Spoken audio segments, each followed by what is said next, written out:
It started with the scratching. One couple, staying in the same room where Lisa had died, left in the middle of the night, pale and shaking. The front desk clerk later found a note scrawled in jagged handwriting on the bathroom mirror.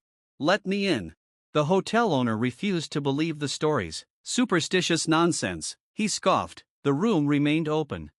Then one night, a young woman named Claire checked in. She was exhausted, having driven nearly 10 hours to visit family. She barely noticed the strange atmosphere of the room, the way the air felt thick, the faint smell of rot beneath the scent of bleach. At 3:12 a.m., she woke up. The room was silent, but something was off. The darkness felt heavier, like it was pressing down on her. Her breath came faster. She fumbled for the bedside lamp. It didn't turn on. That's when she heard it. A whisper, right next to her ear. "I see you." Her body froze. The voice was inside the room. Claire reached for her phone, using the screen's faint glow to scan the space around her. Nothing.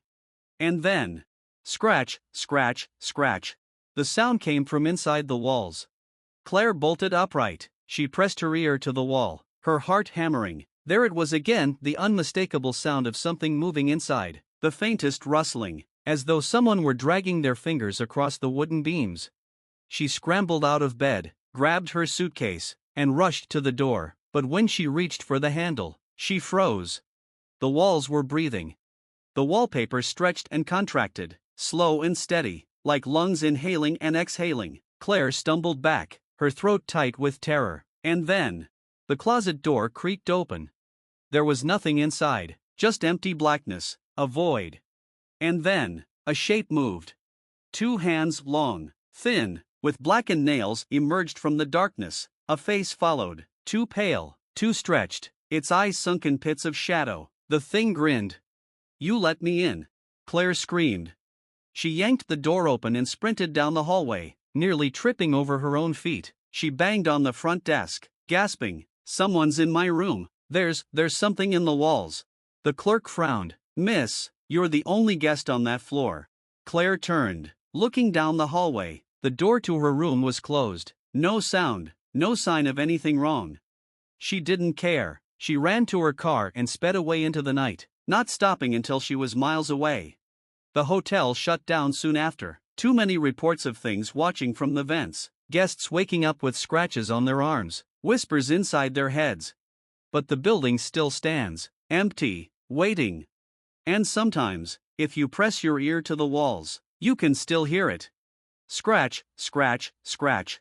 And a whisper, close enough to feel its breath. At first, David thought it was just an old house settling. He and his wife, Lisa, had moved into the remote country home only a month prior, eager for a fresh start away from the city. The house was cheap, almost suspiciously so, but the realtor brushed off their concerns, something about previous owners leaving in a hurry, a foreclosure. But then the noises began. Faint at first, a whisper of movement inside the walls, a subtle shuffling that made the hair on the back of David's neck stand up, then the scratching, long, deliberate drags of what sounded like nails scraping against wood. Lisa insisted it was just mice. "We'll call an exterminator," she said. David wasn't so sure.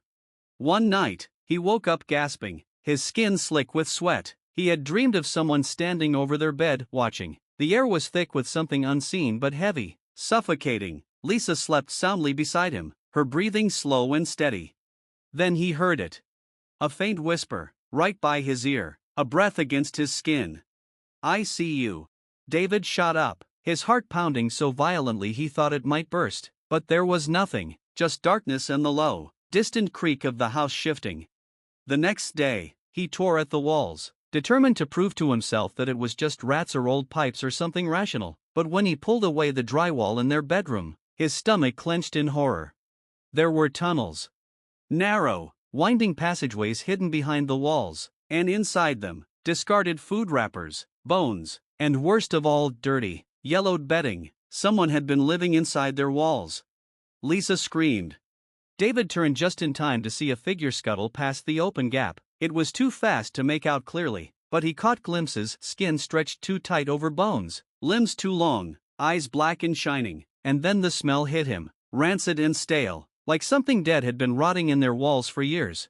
The police arrived within the hour. They searched the house, the walls, the attic. They found the passageways, but no one inside. The officer shook his head. "You're lucky," he said. "Sometimes squatters hide out for months in old houses like this." But something about that explanation felt wrong.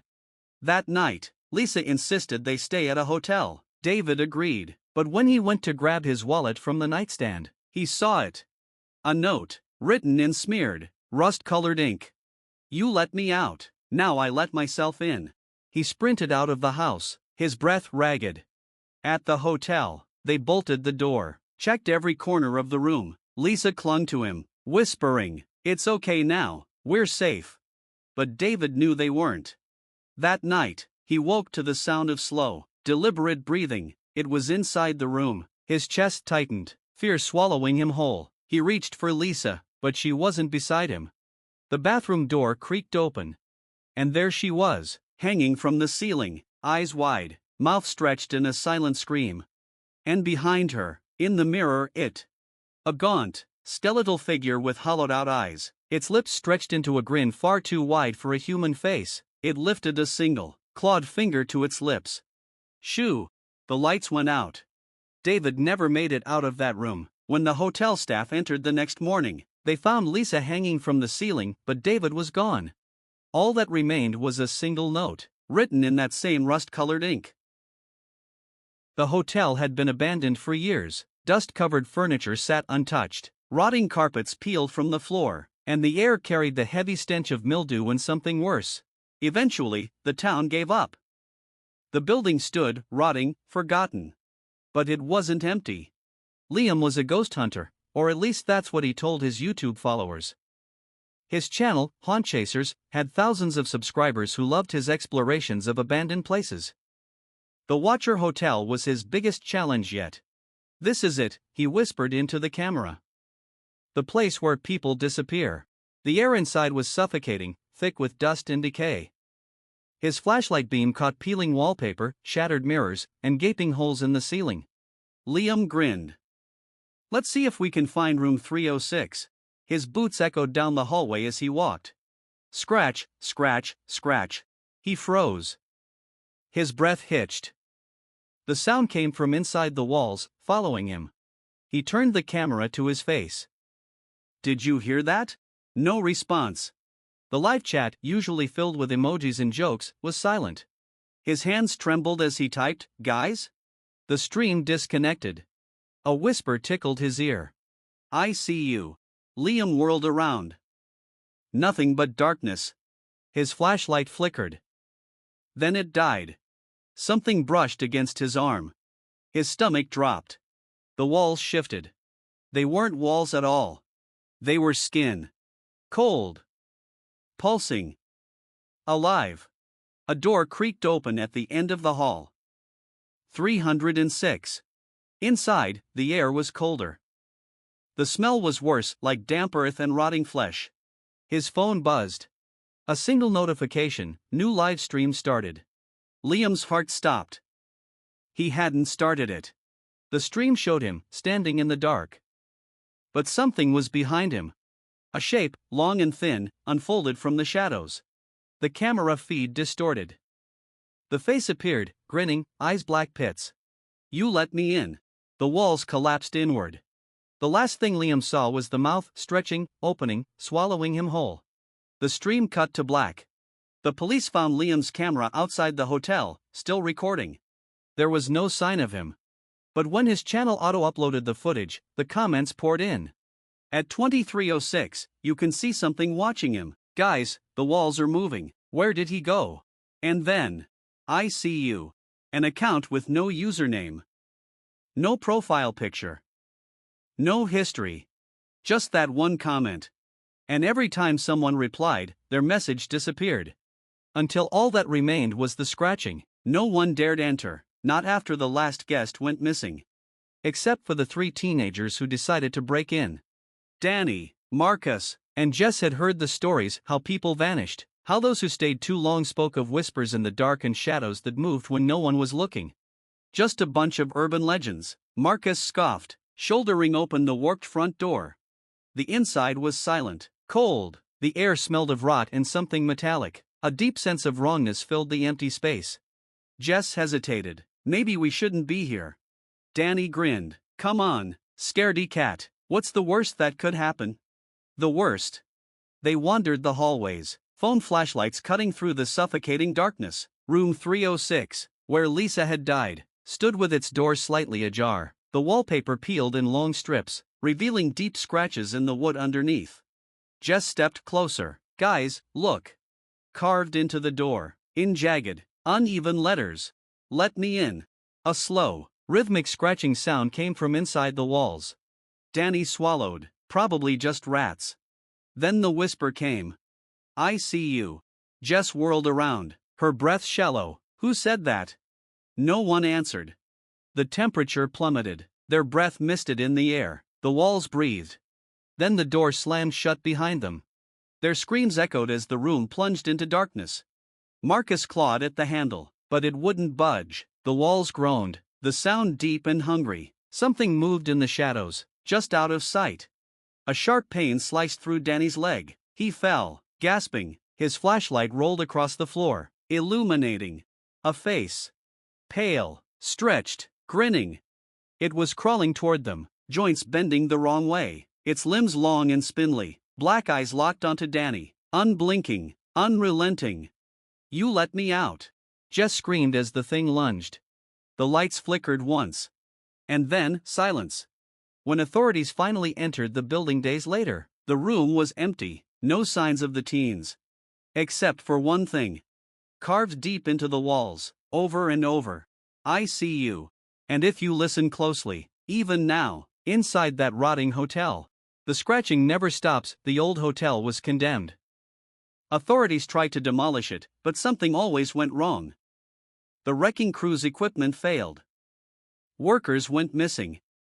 One man, a veteran contractor, fled mid-shift, refusing to speak of what he saw.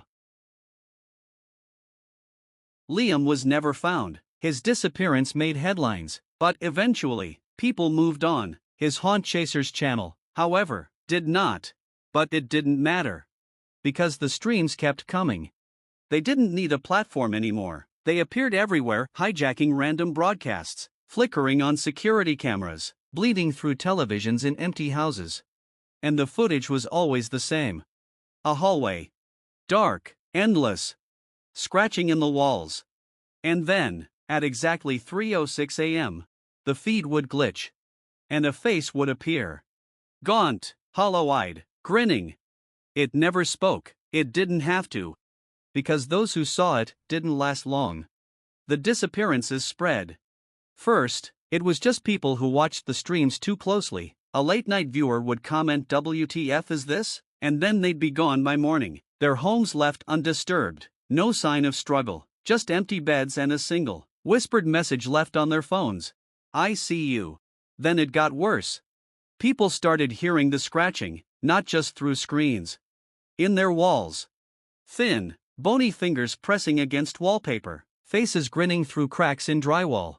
The watcher was spreading. It wasn't just a hotel anymore. It was everywhere. One night, a hacker named Julian decided to investigate. He found a fragment of Liam's last video buried in the deep web, a corrupted file, unreadable, but when he decoded it, a single frame appeared. A door. Carved with the words, "Let me in." And behind it, something waiting. The moment Julian saw it, his screen shattered. The lights in his room flickered. And then, his phone buzzed. Unknown number, new message. Julian's hands shook as he opened it. A video. The live stream had returned. Only this time, it was streaming his room. Right behind him. He didn't even have time to turn around before the walls opened. And swallowed him whole. Now, no one knows where the watcher will appear next. Not until the scratching begins. Not until you wake up in the middle of the night and feel something breathing against your ear. Not until you see the words appear on your screen. I see you. And when that happens, it's already too late. It kept uploading videos. Even though no one was running it. The first new video appeared a week after he vanished. A black screen, faint breathing, and a whisper. Let me in. No one knew where it came from. No one could take it down. Every time YouTube tried, it reappeared. Then the live streams started. At 3:06 a.m. every night, the channel would go live, showing a dimly lit hallway, the Watcher Hotel's hallway. The view was always the same, the decayed wallpaper, the flickering overhead lights, the endless, suffocating dark.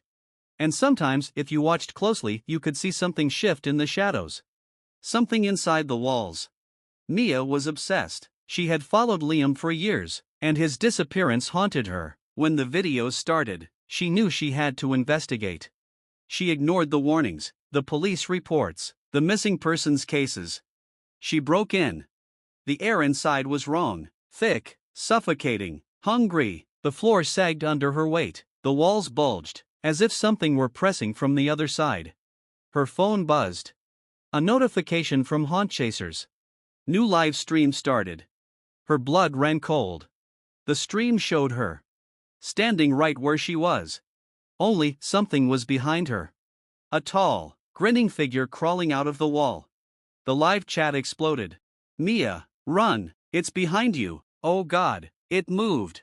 She turned. Too late. The walls peeled open like a mouth.